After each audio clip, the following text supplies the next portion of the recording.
You're listening to 4RFM, and earlier on in the week, Elena and I were lucky enough to have a chat with the Chair of Automation at CQU Uni, Pierre Viljoen.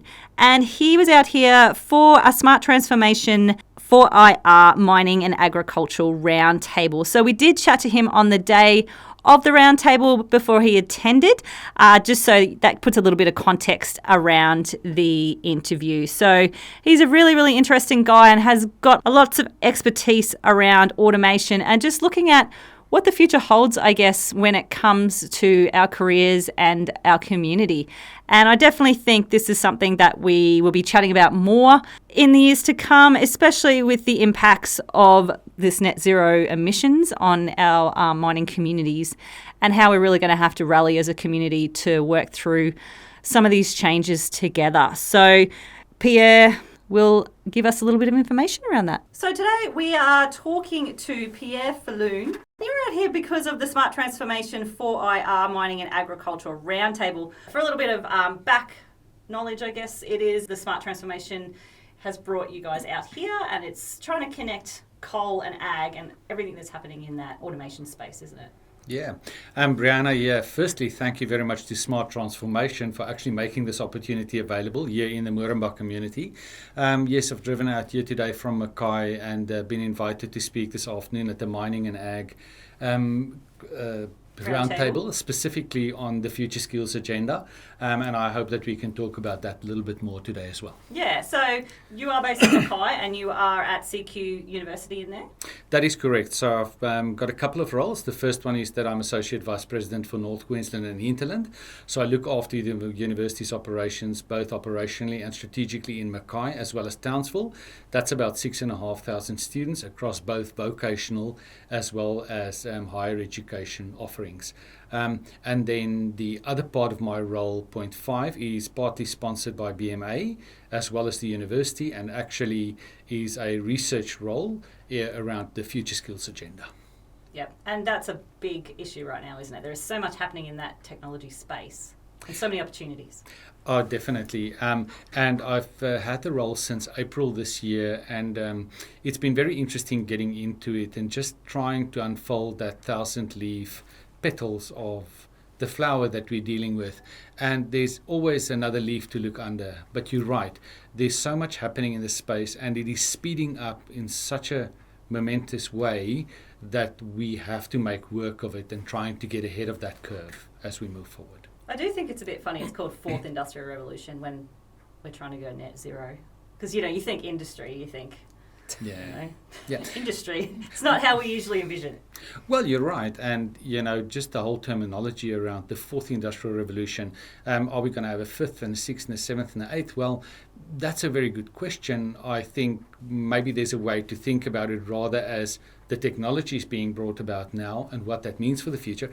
And really, if you go and do some research on this, the fifth industrial revolution is already well underway. Okay. And if you think about the fourth industrial revolution, I don't think it's something coming our way. I think it is something that we are already in, and it is growing and emerging around us. And you just have to go across the road to the Coles supermarket to see that in action every day you do your shopping there. So I know we want to think about it's this big thing coming, but I really think it is something that's here already.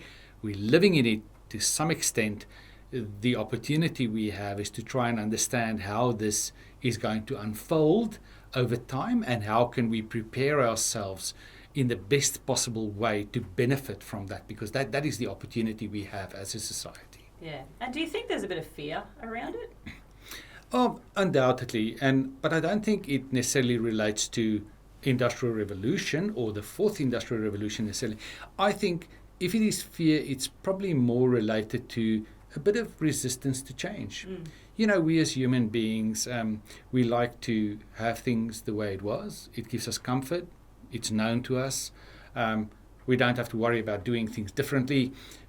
And I think what I sense more is that these changes coming about is causing us to think, well, what do I need to do differently? So I wouldn't call it a fear. I'd rather call it an anticipation.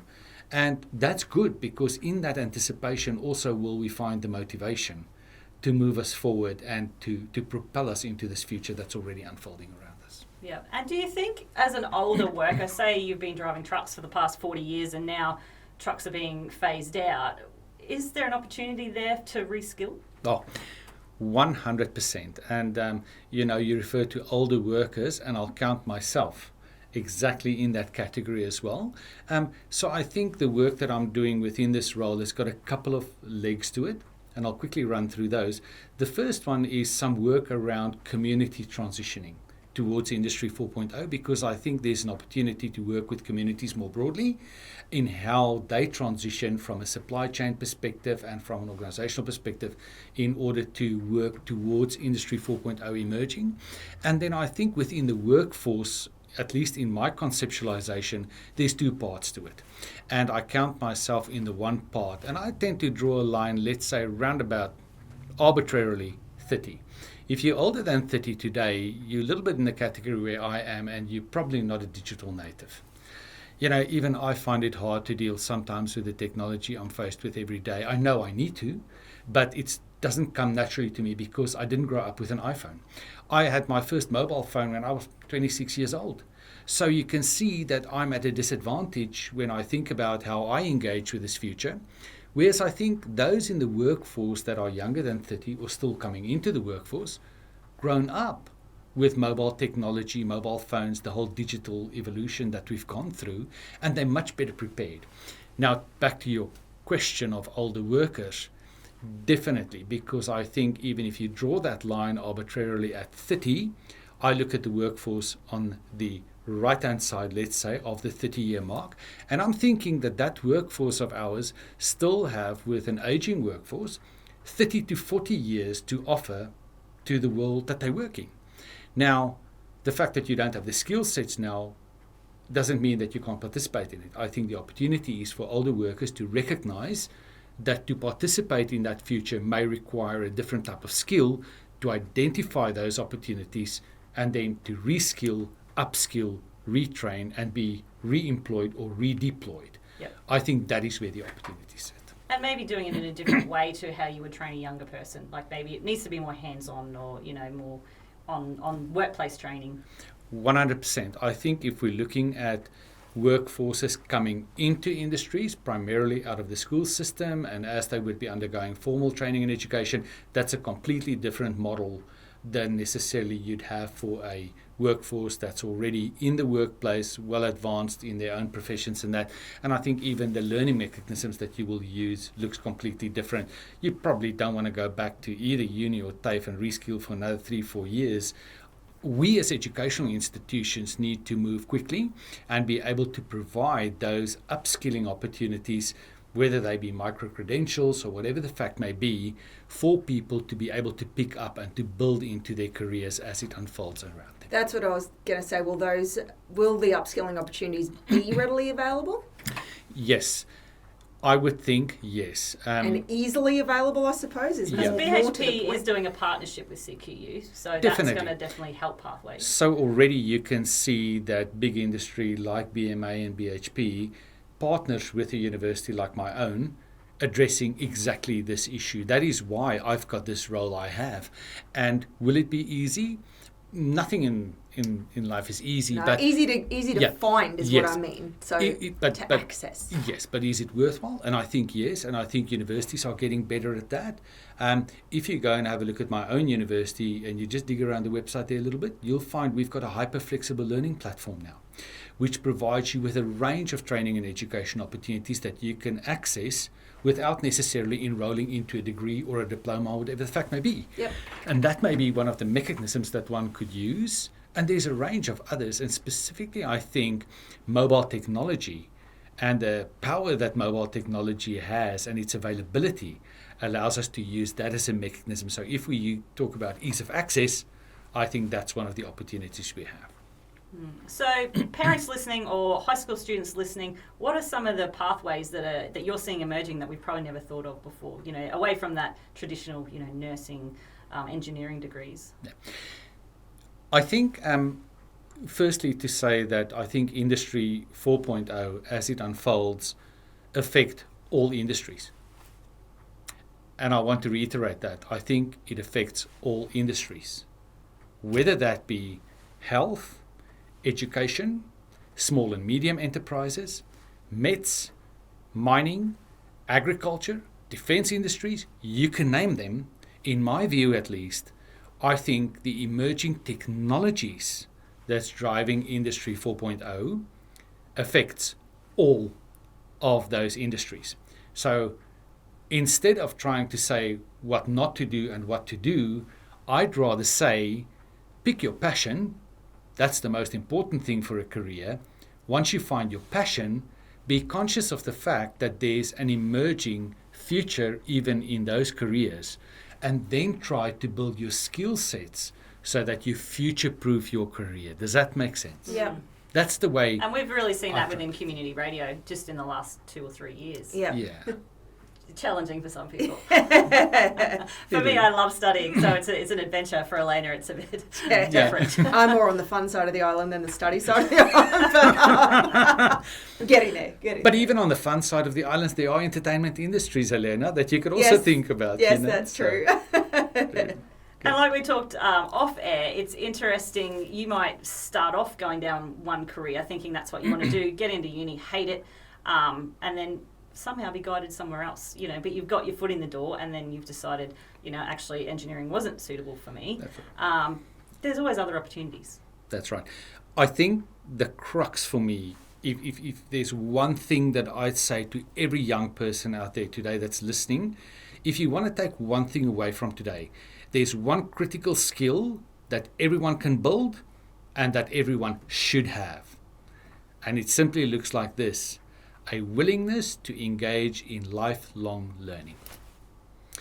I would put that at number one, because even if you were to access a degree today, a degree course or a diploma or an apprenticeship or whatever the fact may be, or a traineeship, if you can realize that that's only the first step, and no matter once I'm qualified, I will still engage for the rest of my life in a learning process, then you already built a critical skill in surviving, I say that in inverted commas, but future-proofing your career. So I'd put lifelong learning at the base as the most important thing for everyone to get to.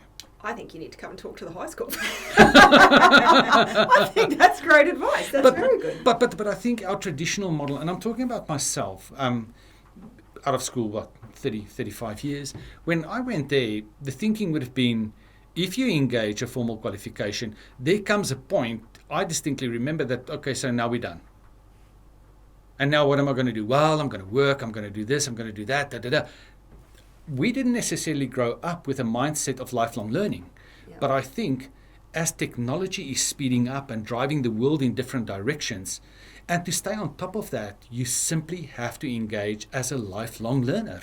And even when you walk out of there qualified at the highest level, whether that be trade or higher education, if you can realize that my next step is not looking at my degree on my wall, but my next step is start searching for my next developmental opportunity, you are in the right space. Kindred spirits. It's your words coming out of his mouth, Brian. Brian is always making us do extra courses and things like this. That's good. So today you are here to come to the 4IR Mining and Ag Roundtable. What are you hoping to take away from that today? Yeah. Well, firstly, I do believe that I've grown to be a lifelong learner. I am really interested to hear what some of my co-presenters will be saying about specifically the mining and the agriculture industry and where they believe things may be heading and how we may work with communities in achieving that emerging future, because I think that draws together the aspiration of the Strategic Transition Advisory Councils, as well as the work that we are all individually trying to do. So that's the first thing I would like to do, is just be there as a sponge and take up, because I'm no agriculturist, you know what I mean? I'm no miner, so I've always got something to learn, and I think that's my first stop off. And then hopefully when I get my opportunity on stage, I can present something which somebody else haven't heard before, and that may open a bit of their mind and engage us all then in that learning process. So that's my take on today. Excellent. Well, it is open to the community. People can pop over to the community centre from 1 p.m. It pretty much goes all afternoon, I think, till about 4 p.m. Lots of different speakers. If you are interested, I think it's going to be a great afternoon. Yeah, me too, and really looking forward. As long as you can live with a South African accent, you'll be fine. And I did hear there are scones. So. Yeah, well, that's always a bonus. That's right. Excellent. Well, thanks for talking to us, and hopefully we grab you and bring you in again. Fantastic, Brianna. And Elena, thank you very much. I really appreciate the time that you spent with me as well.